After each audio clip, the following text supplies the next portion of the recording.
Good day, everyone, and welcome to our presentation on moral and cultural absolutism and relativism.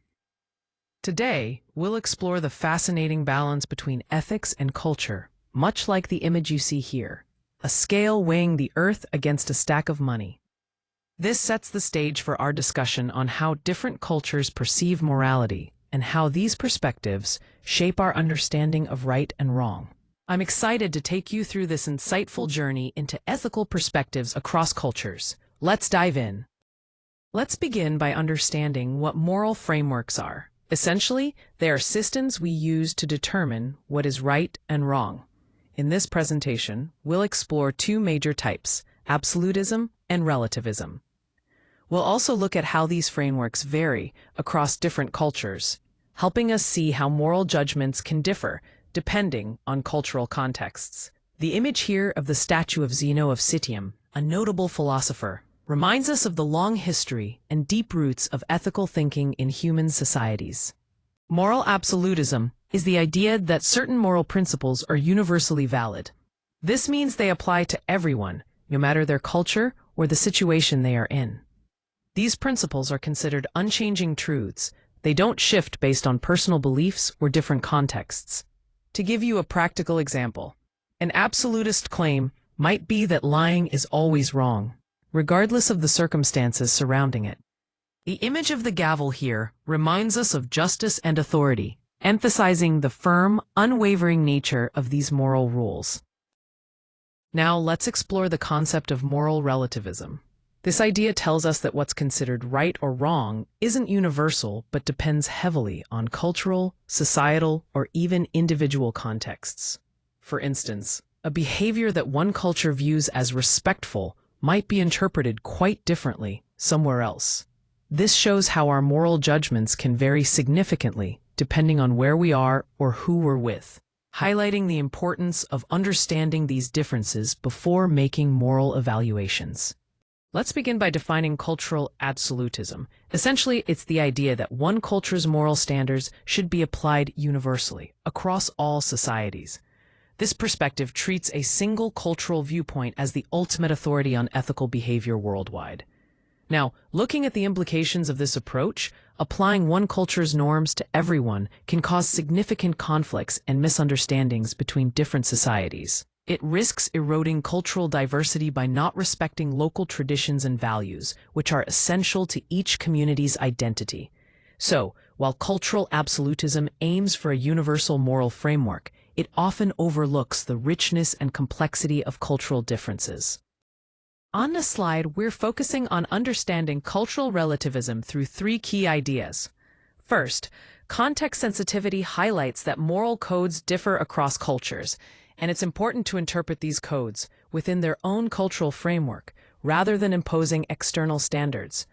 Second, the distinction between descriptive and normative aspects reminds us that cultural relativism describes cultural beliefs and practices without making judgments about them, emphasizing an objective perspective.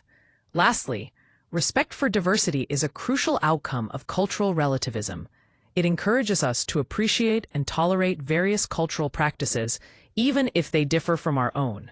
Together, these points help us grasp the significance of viewing cultures on their own terms with an open and respectful mindset. Here we explore the connection between moral absolutism and cultural absolutism, focusing on the idea of universal validity. Both perspectives maintain that certain norms or standards apply universally, regardless of cultural differences. This means they claim to uphold objective standards that transcend individual cultural contexts. However, this approach can lead to tensions, which we see in the second point, cultural imposition tensions. When universal norms are applied across different cultures, it often sparks conflicts and accusations of imposing one group's values onto another. International protests and resistance frequently arise in response to what is perceived as cultural dominance or interference. The image here, with the phrase "Kein Mensch ist illegal," emphasizes the powerful message that some universal principles, like human dignity, confront these cultural clashes head-on. Here we explore the connections between moral relativism and cultural relativism through three key concepts. First, adaptability is crucial. It means evaluating morals within their specific cultural contexts, which fosters a more flexible and nuanced understanding. Next, empathy plays a vital role. It encourages us to recognize and respect cultural differences by adopting a moral perspective that's rooted in understanding others' experiences. Finally, methodological respect is about maintaining an open-minded approach when studying or engaging with diverse cultures, allowing us to appreciate their unique values without imposing our own biases. Together, these elements help us approach cultural diversity with inclusivity and sensitivity, as symbolized by the vintage typewriter showing the word inclusivity on the right. Here we compare absolutism and relativism across three key ethical dimensions using this bar chart. First, universality. Absolutism scores very high here with a 9, meaning it emphasizes fixed, universal moral principles that apply to everyone, everywhere. Relativism, on the other hand, scores much lower at 3 in this area, reflecting its view that moral rules can vary between cultures or situations. Next, flexibility. Absolutism scores low with a 2. Which makes sense because it tends to follow rigid rules regardless of context. Relativism, however, scores a 9, highlighting its adaptability and openness to different moral perspectives depending on cultural or individual factors. Finally, cross-cultural applicability. Again, absolutism scores low at 3, indicating its limited relevance across diverse cultures since it relies on universal rules. Relativism scores high here, at 8, underscoring its ability to accommodate and respect differing cultural norms and values. This chart clearly illustrates the fundamental tension between the fixed nature of absolutism and the adaptive nature of relativism in ethical thinking. Here we explore how cultural perspectives shape our moral judgments in everyday situations. Take scenario 1. In culture A, family loyalty is paramount, so protecting a relative by withholding information is considered morally acceptable. However, in culture B, honesty and transparency carry more weight, making that same action seem unethical. Moving to scenario 2, a company's strict work-hour policy is praised in culture X because it promotes fairness and productivity. But in culture Y, where personal flexibility is highly valued, that policy is viewed as too rigid and unfair. These examples highlight that cultural context plays a crucial role in how we interpret and evaluate moral choices, both personally and institutionally. Understanding these differences helps us navigate ethical dilemmas more thoughtfully across diverse cultural settings. Here, we explore some significant challenges posed by cultural absolutism. First, cultural imperialism occurs when one culture's standards are imposed on others, which ignores the rich diversity that exists and enforces dominance rather than mutual respect. Moving on, this often results in the marginalization of minorities, where their unique cultural practices can be suppressed or dismissed under broad, universal claims. Finally, legal and political conflicts arise because universal rules frequently fail to consider local contexts, leading to tension and disputes. This image of an international protest powerfully illustrates the resistance and conflict that can emerge from these issues. Together, these points highlight why cultural absolutism can be problematic in our interconnected world. Here, we delve into the challenges posed by cultural relativism. First, moral paralysis can occur when harmful practices are tolerated because intervening might mean imposing external values. This leads to ethical dilemmas and often results in inaction.